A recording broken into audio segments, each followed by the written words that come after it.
What's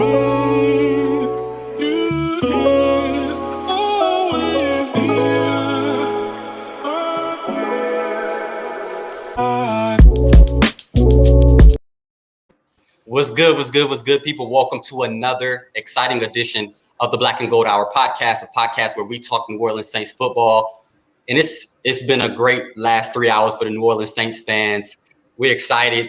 We're all putting on memes. We're bringing it back because Mark Ingram has returned to New Orleans in a trade from the Houston Texans.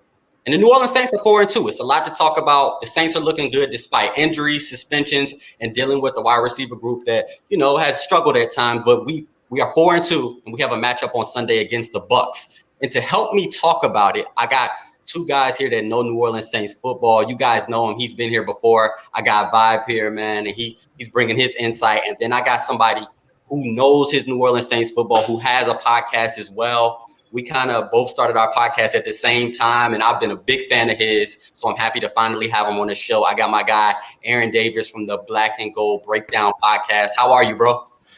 Man, I'm extremely blessed to be here, man. Been watching your show ever since you started. Like you said, we started around the same time. I never missed an episode, even though I don't comment as much.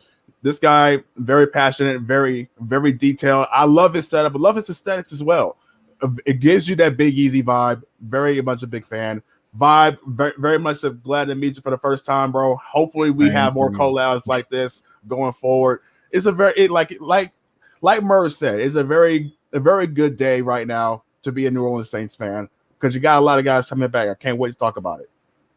Right. And today is all about nostalgia. And we've been kind of talking nostalgia the last 2 or 3 days. If you're a New Orleans Saints fan, we heard that Willie Snead was available. And we've kind of been talking about Willie Snead. We got Kenny Stills back and by surprise, we got Mark Ingram. Mark Ingram is back. We remember the post-game interviews with him and Alvin Kamara. But before we talk about that, let's go back to the New Orleans Saints. They're 4-2. And who that Davis, I got to ask you, if you could give a grade to the New Orleans Saints, it's early. They've overcome injuries, suspensions, wide receiver group struggling. What grade would you give the New Orleans Saints so far? Well, first we had to take a look at what the New Orleans Saints have done so far. They're currently sitting there 4-2, but they are deceptively better than what the record suggests. They should be a 5-1 team if Sean Payton played the final stretch of that fourth quarter the way more more appropriately as the usage of Taysom Hill. So the fact that this team can still be 5-1 potentially, and then despite all the adversity this team has gone through, not just on offense, but on defense in week 2 with the whole COVID issue, being away from their home, I have to give this team a solid B-. I give them B- just because of the questions we have right now at the wide receiver position. With Traquan Smith not living up to his expectations of being a leader in the locker room, to a lot of unproven guys like Marquez Callaway still learning his way through the system, being thrusted into the star role as the number one receiver. Deontay Harris, he's still dealing with some injuries. You got Ty Montgomery, more of a special teams guy. He's more of a splash player here and there. The tight end position is still on the come up, very fragile right now. And overall, just, the offensive line finally getting back together. This is like last Monday night was their second game being fully healthy before Andrews Pete suffered a pectoral injury. So there's still a lot of work that needs to be done, but the fact that they managed to get to 4-2 with the chance to take the division this weekend, it speaks a lot to the coaching staff and what these players go through in terms of resilience and tenacity. So I give them a solid B-. Yeah, and I was going to go with a B- as well, just because not even outside of the wide receiver group, David Onyemata being out, the defensive line up until this past Monday night against the Seahawks, they hadn't really shown what they were capable of. Honestly, that's my favorite unit on the whole team, the defensive line. Going into this season, I was like, this defensive line is going to be one of the best defensive lines in the NFL, and they had yet to really get pressure on quarterbacks. I felt like Taylor Heineke in the Washington game had all day to throw, but this past Monday, they right the ship, and David Onyemata comes back right on time. So, Bob, I got to ask you, and we talk about New Orleans Saints football all the time, what grade would you give them so far? I was really going to say a C+ or a B-, honestly. Like, I think we've honestly played really good football the past couple weeks. It's been the games that we've lost where it's just been inconsistencies, whether it be with the right wide receivers or just the defense as a whole. Some of the games we haven't played the best defense. We've let big plays happen. And I've definitely seen over the last couple games, like they're trying to strive to be more consistent each game. So I'm really pushing more towards a B at right now, just because I know we still got problems with the offense that needs to be solved. Right. And the offense definitely does have some issues, especially in the wide receiver group. And that's kind of what was the big talk of this week. We talked about the trade deadline being November 2nd. We talked about a couple of wide receivers. Big names have been thrown out. OBJ, Allen Robinson, N'Keal Harry. And the New Orleans Saints today traded and brought back Mark Ingram. But I got to ask you who that is. Who do you believe, what's a wide receiver that you would trade for if you were a New Orleans Saints coaching staff? Brandon Ayuk is the first thing that comes to mind, a wide receiver in San Francisco. Brandon Ayuk is a guy that's struggling over there, but when he's on the field, the guy produced, especially in his rookie year. I think the Saints could really plug him easily as number 2 guy. He's an upgrade to Traquan Smith. He's a very violent run blocker as well. You guys watch his collegiate tape when he came into the league. He prides himself on being a run blocker, setting the perimeter. Another name comes up. A very familiar guy we all know, in Brandon Cooks. Let's say what you want about Brandon Cooks in his attitude, but that kind of plays into what this whole team is about this year. Playing with attitude, playing with pride. That's what Brandon Cooks is all about. And he would step right into a very needy group in the wide receivers. Guys are still unproven, like Lil Jordan. Like you got Lil Jordan, you've got Kevin White out there. The fact you had to bring in Kevin White should speak to how desperate it should speak to how desperate you are. So Brandon Cooks, with his experience, is still being a dynamic playmaker. I think the Saints could get easily get him for the salary cap they got him for this year, like 1.5 million. And I say a late fourth round pick easily to the Houston Texans. And I think and they be poised to make a strong push to make the playoffs. Right. And Vibe, who are you thinking? Who you've been looking at, and who would you like to see the Saints trade for?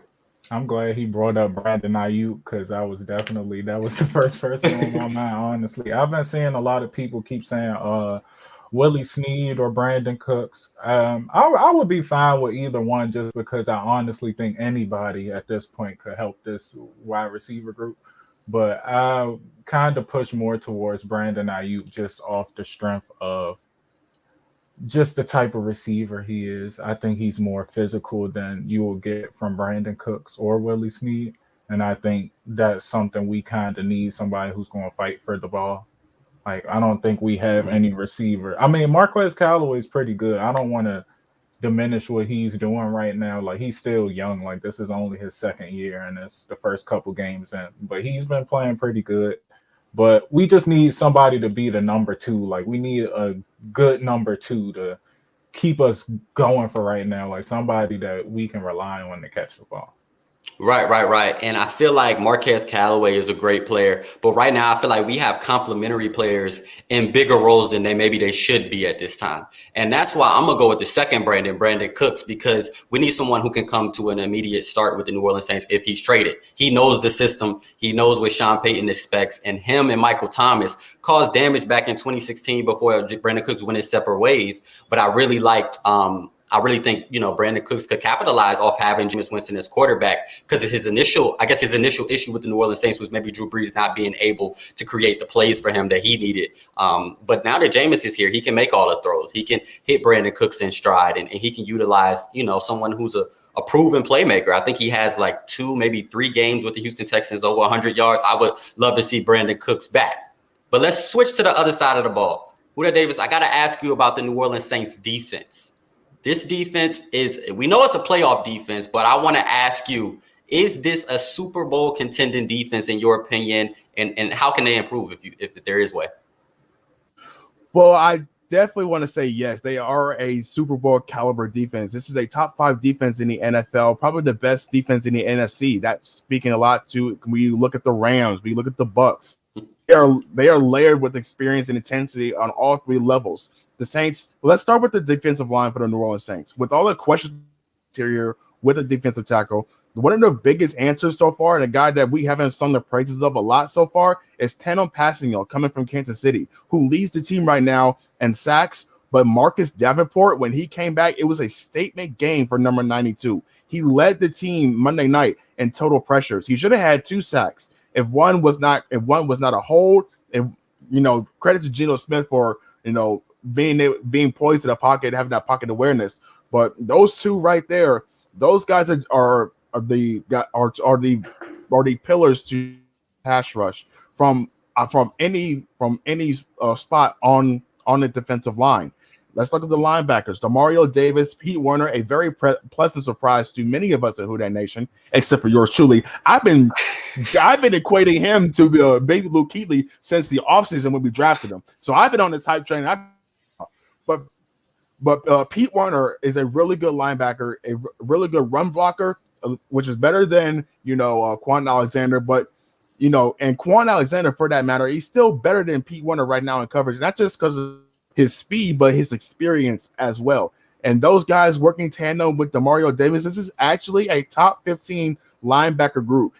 Depending on the matchups or pairings you get out of them, they could be a top 5 in terms of run defense or pass coverage as well. And that's big. That's monumental when you look at the past histories of the Saints drafting linebackers being really pedestrian, if not flat out disappointing. Stephon Anthony is a guy that stands out the most when you look at the recent failures.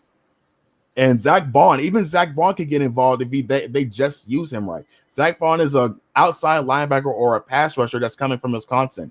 Dennis Allen's trying to transform him into something that he's not, and that's really not fair to Zach Bond. You put him on a line similar to what you're doing with Caden Ellis, you're going to see results out of Zach Bond because that's where he utilizes his strengths. He's a strong side linebacker, so you got to use him that way.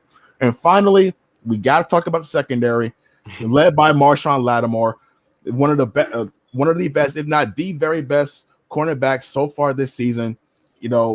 We've had issues with Marshawn Lattimore getting going over the last 2 seasons. He has not replicated anything close to his rookie year prior to coming into 2021. And I credit that a lot to Chris Richard. Chris Richard, if you guys don't know who Chris Richard is, he is the one that is to be credited the most for the Legion of Boom when he was in Seattle, and he got the DBs for the Cowboys up and going before Dan Quinn took over as defensive coordinator. So to bring that experience, to bring that level of intensity, this defensive backfield needed. It speaks a lot, and they've really been receptive to that. Paulson Adebo, a guy that we weren't really sure what we were going to get out of him. A guy coming out of Stanford who sat out all of 2020 due to COVID concerns. He's been a really pleasant surprise for many of us, me included. Paulson Adebo is a guy that responds well to adversity. He gets burned one play, but he comes right back and makes sure it doesn't happen again at the same time. His worst game has been against New York, but that's just really that really just speaks to how good Kadarius Toney is. Mm-hmm. He's made a handful of good DBs when he missed in the open field with his twitchiness and his ability to shift directions on the fly. Marcus Williams playing like a top 5 safety, if not easily top 10, if not top 5. And of course, we all spearheaded by Malcolm Jenkins, a very reliable guy playing at an all-time high level despite his age. He's definitely going to the Hall of Fame, I believe, when he retires. And you put all that together, this is definitely a championship caliber defense that understands each other. And Dennis Allen, credit to Dennis Allen, definitely championship caliber. The only thing I would say, only thing I would say they would need to upgrade is just the interior. And I think they're going to get that in Divi on Yamato. I think they need one more move in a defensive interior, and they're set. Right. And I honestly really agree with that. Personally, for me, I give it to Dennis Allen. He has some of the best second half adjustments that I've ever seen. I mean, I'm still raving about his defensive play calling against the Kansas City Chiefs last year. He continues to outdo himself each game. Each time we think, hey, this New Orleans Saints defense is stuck. It's almost like he shows a little bit of his cards, and then in the second half, he brings out his full defensive package each week. And that's what I'm so excited about, and seeing that against the Seahawks, and how essentially after the second quarter, they didn't really do much. They outside of the Metcalf play, they really didn't do much the entire day. So a couple of flags didn't go our way. A personal foul that was very questionable, very, very questionable went, against the Saints way as usual. So I'm raving about this defense, but Vibe, I gotta ask you. We got AK, we got MT, we got Jameis Winston. We got a lot of pieces here. We got a lot of people's pieces that shine here, but I gotta ask you, who's a player that you find yourself watching each week, getting excited about that many people probably aren't talking about? I've honestly I've been looking at Pete Werner a lot. I'll start with him. He's been really nice. Like, I honestly see him all around the field. Just like you see DeMario Davis around the field all the time. Like, DeMario Davis is always where he needs to be. Like, Pete Werner plays very smart ball. Like, I can tell, like, he's trying to break down the play before it even starts. Like, he's where he needs to be all the time, and he moves really good around the field. So he's definitely been a surprise for me. And I gotta say, Paulson, you gotta just say Paulson Adebo. Like, he's honestly played outstanding. We couldn't ask for anything better than this. Like, we let go of Jack Rabbit in the offseason, and then we're hoping for this in the draft. Like, we're hoping we can get Paulson Adebo. Like, I saw people on Twitter talking about, I hope we can get him. I hope we can get him. We got him, and he's definitely played to what he needed him to, what we needed him to play. Like, he's been everything we need. We don't honestly, I'm not going to say we don't need Bradley Roby. It's always good to have depth, but he's kind of took that spot where we traded to get another corner. Like, we honestly, we're good with him right now. That's why he's been continuing to start these past couple games. Right. And I wrote a recent article for the Saints News Network that's coming out soon about Paulson Adebo. And one thing that I talked about that Sean Payton mentioned in preseason was that he was a guy who consistently got better each week. And it almost seems like it's still true to form. He's getting better each game. He's a guy he's all over the field. Creating tackles, following the ball, running East Coast to West Coast. Haven't seen him, have too many broken coverages. Remember, we had that with Anzalone. Pete Werner is a guy that's learning under DeMario Davis and Quan Alexander, so he's only going to get better. And, when Quan gets back, that's a formidable trio of linebackers to have for the New Orleans Saints that I'm excited to see his game progress as the season goes on. But we got to talk about the man of the hour. We got to talk about the guy we've talked about all offseason. We got to talk about Jameis Winston. And who that Davis, I got to ask you, he's played well this season. But I got to ask you, do you believe Sean Payton believes that Jameis Winston is the future of the New Orleans Saints beyond this season? Well, that's a hard question to answer right now. I believe he's looking. I don't think he's looking anywhere further than where he's at right now, and that's honestly where I believe he should keep his mindset. If it pans out that way, then I believe Sean Payton will tackle it. If I was to give an answer, I would say no, not at this moment. But it's not because it's to the detriment of Jameis Winston. It's just more so Sean Payton has a lot of things he needs to consider going into the offseason, not just with Jameis, but with other guys that have contracts coming up, such as Marcus Williams, Teron Armstead. Like, these are cornerstone pieces. The Saints are going to have to choose between, including Jameis Winston. And as much as I love Jameis and how good of a player he is right now, the quarterback position is still wide open. As much as many of us don't want to admit it, it's still a wide open seat for Sean Payton to really consider, and it would be remiss and I would say irresponsible of Sean Payton if he didn't explore all options before committing to Jameis Winston full time. Right. And I like Jameis. I like what he brings to the table. I like what he's done. I like his decision making. He looks slimmer going into this season. He's running out of the pocket. He's sliding when he does run. He's making all the right throws. And when you look at his plays, it's more about the wide receivers not having separation. Now in Seattle, there were a couple plays where he could have pulled the trigger, but I think he's just trying to be so conscious of being careful with the football. Can't be mad at him for that at this point in the season. Now, once we get later in the season, he's going to have to pull the trigger as we get in tighter games with better competition.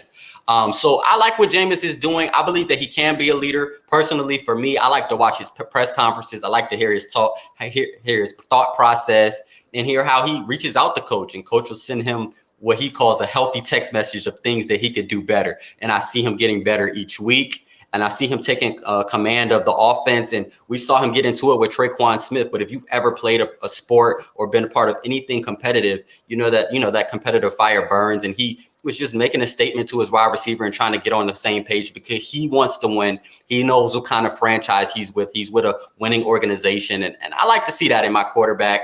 But we'll see as the season progresses if Sean Payton kind of looses the reins and let Jameis Winston throw the ball just a little bit more, not too much more. But we'll continue to see that. But Vibe, I got to ask you, how are you feeling about Jameis? What did you like? What do you don't like from him this season?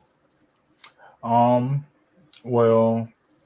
I like Jameis. I'll start with that. I do really like Jameis. I'm fine with him at quarterback right now. I have no problems with him being my quarterback right now. As far as the season, when the season is over, I think we still have a long way to go with this season. Like, we're still pretty early to me. We kind of now reaching the halfway point, but we're still pretty early. And I just want to really be able to see a full season with Jameis before I say, oh yeah, this is my franchise QB, because there's a big offseason ahead of us.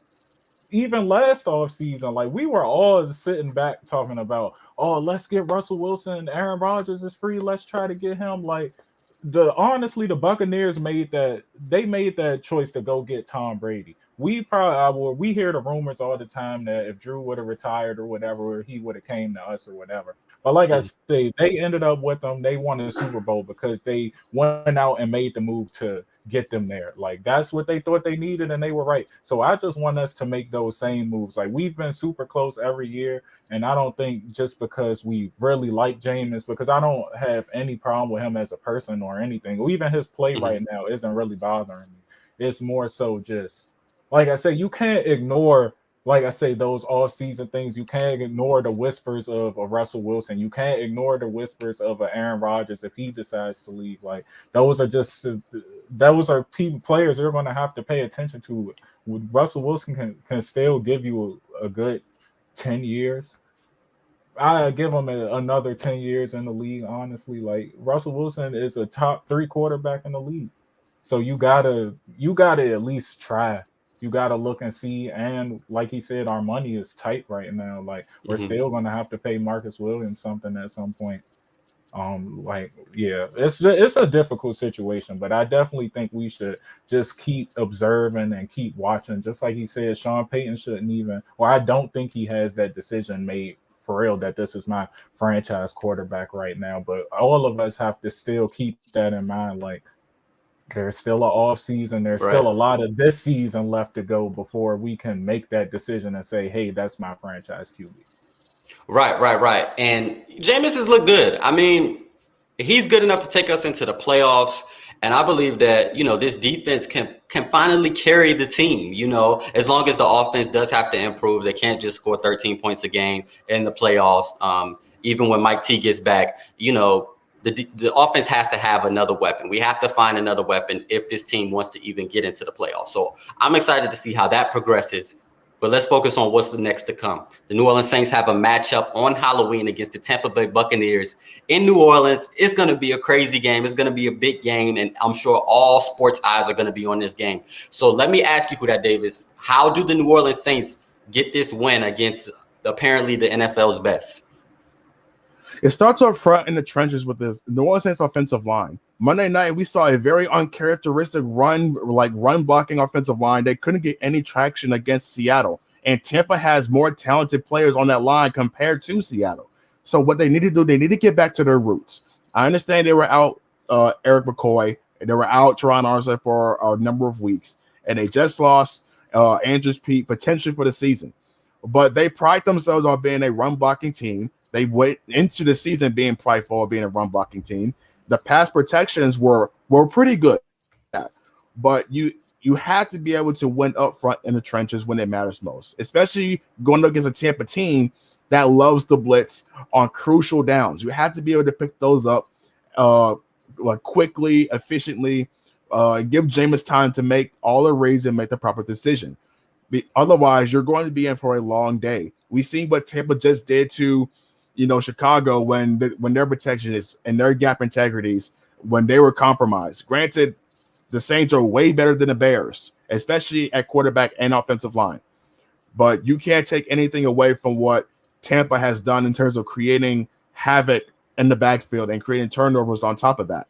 And if they get into Jameis's head, he could revert back to shades of 2019. He's trying to play hero ball, trying to make a big play in a big moment, and it could hurt him.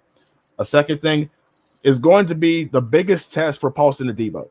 We know Paulson Adebo is going into this game. The question is, how is he going to respond against one of the best wide receiver groups in the NFL? And he's going up against, I would say, Chris Godwin, maybe even Scotty Miller, who was seen at practice for the Tampa Bay Bucs, not activated off IR yet. These guys have some fast receivers, they have twitchy receivers, not to the likes of Kadarius Toney, but they can still give him fits if he doesn't have his head on straight. If he can respond well to Chris Godwin, then this could set him up in terms of confidence going down the line when he's facing other guys like an Amari Cooper, or maybe even a Davis from Buffalo, or maybe even Emmanuel Sanders. It all starts here. Paulson Adebo is going to have a big game because Lattimore is going to be locked in. We know the run game is going to be non-existent for the Bucs because the Saints are coming in very, very prideful. Skip Bayless flipped the switch in Demario Davis. I think it carried over from Monday night because I've never seen Demario Davis play with this level of aggression ever. Unstoppable. Not Monday night, and especially with how he's responding to Skip Bayless on Twitter. If you guys haven't seen his recent responses, right, go check that out. He's coming in with something to prove. David Onyemata is coming in with something to prove. All these guys are going to be taking note that they're being slept on once again, and they have imposed their will 2 times in a row over this very potent Tampa Bay offense. So, in my final key to victory, it's just the receivers. Now, Tampa's coming in very hurt in the secondary, even with Richard Sherman potentially coming back. Who is going to be the guy to step up and make a play for Jameis Winston? Kenny Stills is still a big play waiting to happen. He's had it in his grasp. Well, over the last 2 weeks, he just has to come out. He has to come down with it. Monday night was his chance, and he fell short. He needs to step up. Traquan Smith needs to step up. And especially if they're going to be without Taysom Hill and Deontay Harris. Like, you had to be able to get it done through the air because they're not going to give you anything on the ground. They're not going to let Alvin Kamara or even Mark Ingram, if he plays, tear them up on the ground. They're still a very good run defense. Right. And Bob, I got to ask you, who that Davis, he covered it all. And that's exactly what we need to do. We need to make sure Vita Vea, there is no pressure on Jameis Winston because that game could get ugly. That is Tampa Bay. They know Jameis Winston. And everyone around the league knows that Jameis Winston with pressure, it could be a bad game. And when you have a wide receiver group that's still trying to work and trying to get in sync with the quarterback, it could be hectic. I personally believe that, you stick with the game plan from the Seattle Seahawks game. You're going to have to put up points. But work through your workhorse, Alvin Kamara. Let him control the tempo. It's kind of like in basketball. Sometimes you just have to have someone to control the tempo of the game, not try to get into a shootout. And I believe that's the key to success. But Bob, I got to ask you, what do you want to see from the New Orleans Saints on Sunday? Production out of the wide receivers. Like that's going to be the key to victory to me. Like that's probably. It's tied for the top. Like, you got to put pressure on Tom Brady for sure. And then you're going to have to get production out of these wide receivers. They're going to have to do way more than what they did in Seattle because it's not going to fly. Like, I don't care how bad these secondaries are because we've already played bad secondaries and they haven't been great, and our receivers haven't been great. So they're just going to have to step up in general. They're going to have their best game on Sunday if they want to win. And Exactly. Go ahead. oh yeah, no, and I think, like I said, they're going to have to put pressure on Tom Brady, but I don't think that's really going to be anything to worry about. Like everybody's been hype about David Onyemata coming back, so I think that'll just free up a lot of people through the defense or on that defensive line. It's going to help everybody get open and be able to get to him.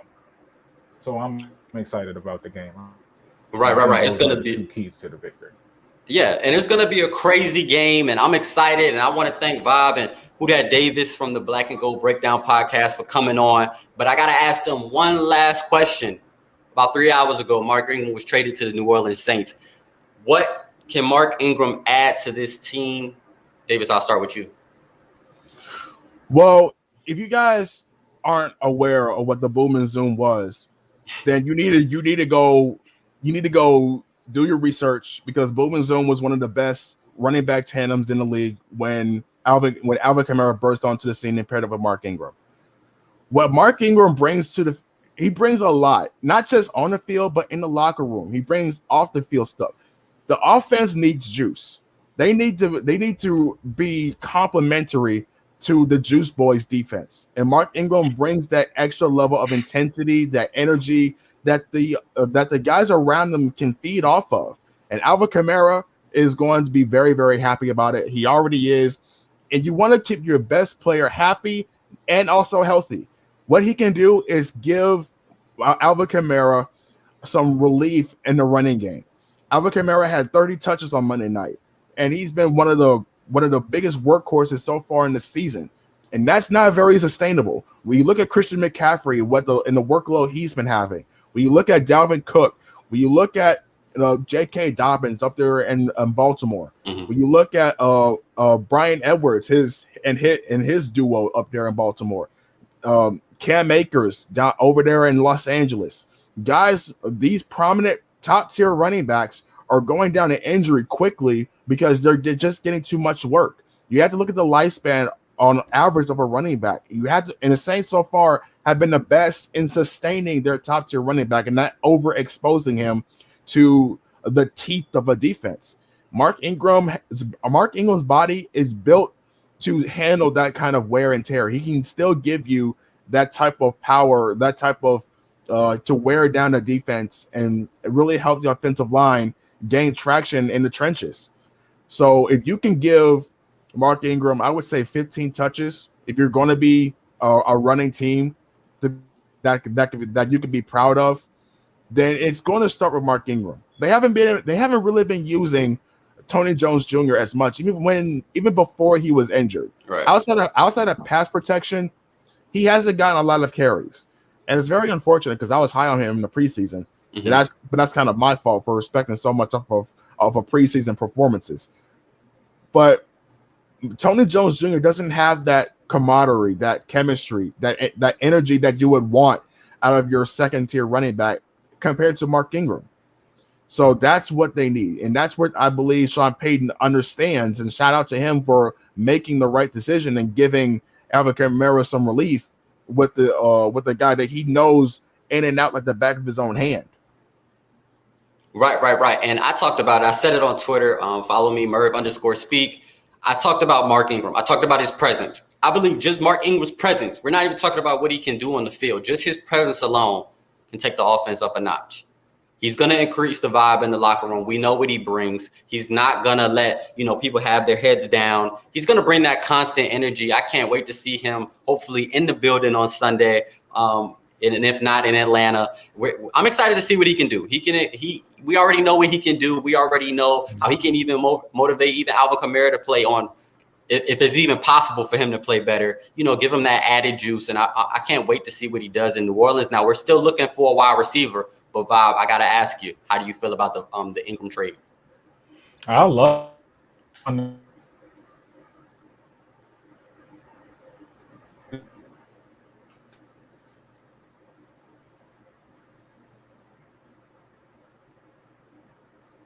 like he top tier running backs in the league, the ones who had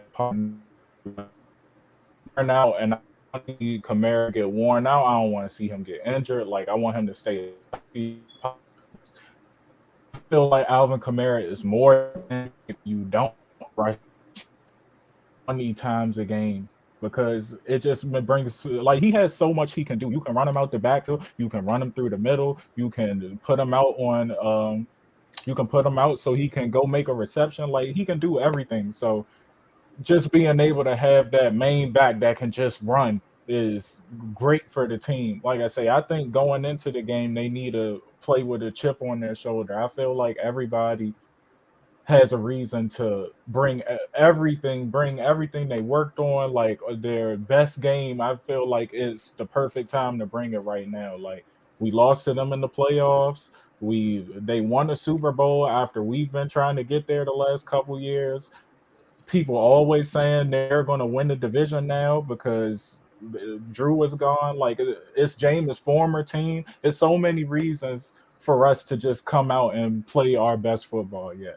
So Right. I'm happy about the Ingram trade because, like you guys have been saying, like, he's just going to bring that energy. Like, he's going to help them maintain that same mindset that I'm thinking they should come into the game with.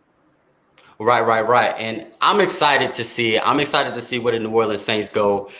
They're underrated right now, at least outside of Who Dat Nation, and maybe that's where we want them to be for now as they continue to progress, get better, and get healthier. But I got to thank my guys, Vibe and Davis, for coming on the show today, man. I hit them up like last minute, and they were so, gracious enough to just give us 30 minutes of their time just to talk Saints football, talk New Orleans Saints football, Jameis Winston, Mark Ingram, and hopefully they'll be back as the season progresses. But I really want to thank you guys for coming on. I really appreciate it.